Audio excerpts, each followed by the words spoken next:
Layanlah.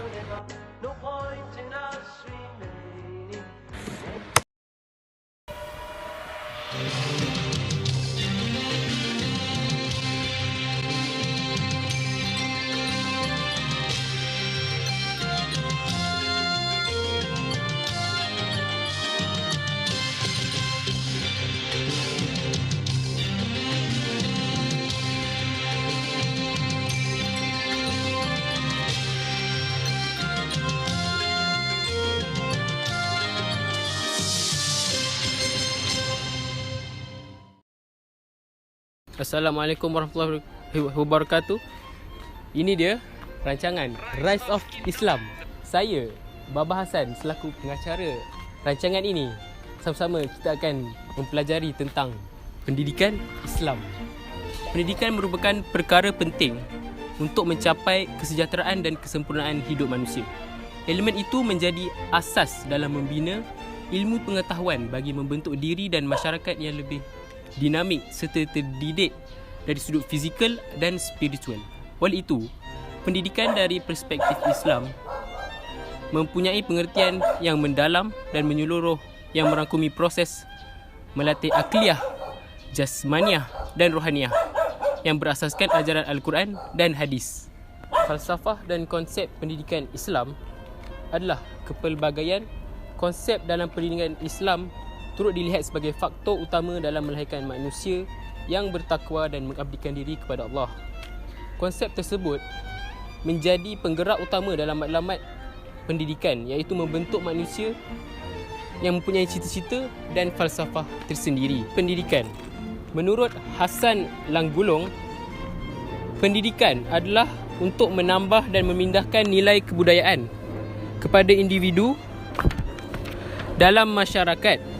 Hakikat ini dapat difahami bahawa pendidikan itu boleh didapati melalui proses yang terdapat dalam sebuah masyarakat dan individu yang ada di dalamnya. Dan pendidikan ini terbahagi kepada dua, iaitu formal dan tidak formal. Maklumat pendidikan Islam adalah untuk melahirkan insan yang beriman, beramal soleh dan bertakwa. Seterusnya, dalam konteks yang lebih luas, pendidikan Islam juga bermaklumat untuk mewujudkan masyarakat yang berakhlak tinggi, berbudi dan bersatu padu. Seterusnya, melahirkan warga negara yang baik. Manusia juga bertanggungjawab untuk dirinya sendiri tetapi mempunyai kewajipan sosial terhadap masyarakat dan negara. Dalam pendidikan Islam, terdapat beberapa konsep yang digunakan pakai, iaitu konsep tarbiyah, mendidik, taklim, iaitu menyampaikan ilmu, takdib, membentuk akhlak, tadris, mengajar, irsyad, memimpin dan inzar, memberi peringatan. Pengertian tarbiyah boleh diringkaskan sebagai satu proses yang berterusan dalam membentuk individu sama ada dari sudut fizikal, mental atau spiritual untuk mencapai kesempurnaan hidup. Perkataan taklim pula dipetik daripada kata dasar allama yu'allimu ta'lim, yang bererti mengetahui dan memberitahu.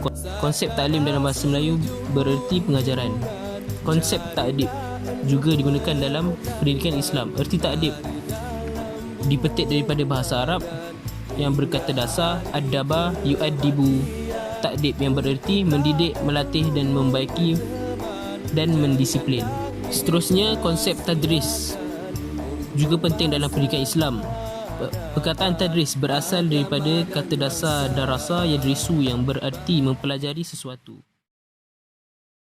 Kita berada di sebuah sekolah pondok dan bersama saya adalah seorang ustaz yang mengajar di sekolah ini. Okey, ustaz, sila perkenalkan diri saya. Masya-Allah, alhamdulillah. Assalamualaikum warahmatullahi wabarakatuh. Ana Ustaz Syauqi Syahidan dan ana merupakan tenaga pengajar di pondok pesantren ini. Masya-Allah, alhamdulillah. Ustaz, boleh beri kami sedikit ilmu ataupun perkongsian yang boleh ustaz sharekan kepada kami? Oh, baiklah. Masya-Allah, alhamdulillah.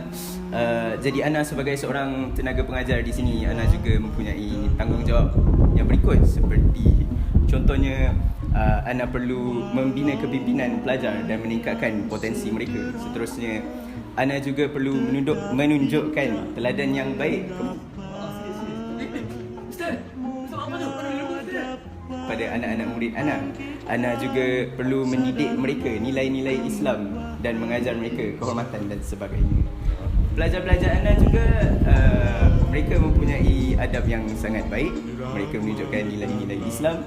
Mereka juga selalu datang ke majlis-majlis ilmu Ana dengan pakaian kemas dan sopan, menunjukkan hormat kepada Ana dan juga mendoakan kesejahteraan Ana. Murahkanlah rezeki Ustaz ya Allah. Amin. Agar maknanya kami membaca hati. Ini dan selamanya. Masya Allah. Alhamdulillah. Okay, Ustaz, terima kasih dengan kongsian Ustaz. Oh, sama-sama. Sama-sama Syekh. Alhamdulillah. Masya Allah. Hari ini kita bersama dengan Menteri Pendidikan Malaysia, iaitu Anaki Malik, dan dia akan menerangkan sedikit tentang pendidikan Islam di Malaysia. Sila kongsikan sikit. Okay. Bila kita sebut tentang pendidikan Islam, mula kita kena tahu pendidikan Islam ni pada kali pertamanya dimasukkan ke dalam sistem pendidikan kebangsaan pada tahun 1964. Pada tahun 1964, pendidikan Islam telah diwajibkan untuk semua pelajar sekolah bagi sekolah rendah dan sekolah menengah. Dan itu jugalah dengan wujudnya KBSR pada tahun 1982 telah pun diwujudkan pendidikan Islam dalam konsep tilawah Al-Quran dan ulum syariah. Kemudian kerajaan juga telah menubuhkan PAFA atau dikenali sebagai pendidikan agama fardu ain dan juga zakah, pembelajaran jawi Al-Quran bahasa Arab dan fardu ain. Dengan wujudnya program-program seperti begini telah kita dapat tengok fakulti pengajian Islam telah berkembang seperti mana kita tengok pada universiti seperti Universiti Kebangsaan Malaysia, Universiti Islam Antarabangsa Malaysia juga telah ada pendidikan Islam. Sila berikan sedikit pendapat tentang isu yang hangat sekarang, iaitu isu bahasa Jawi, isu tulisan Jawi. Maafkan saya. Wajarkah sekolah-sekolah di Malaysia mengajarkan tulisan Jawi ini kepada murid-murid? Sila berikan pendapat. Baik. Mula-mula kita tengok dulu apakah itu tulisan Jawi. Yang mana kita bila tengok sejarah, kita tahu tulisan Jawi ni ada sejarah bagi tahu tulisan Jawi datang daripada perkataan bahasa Arab.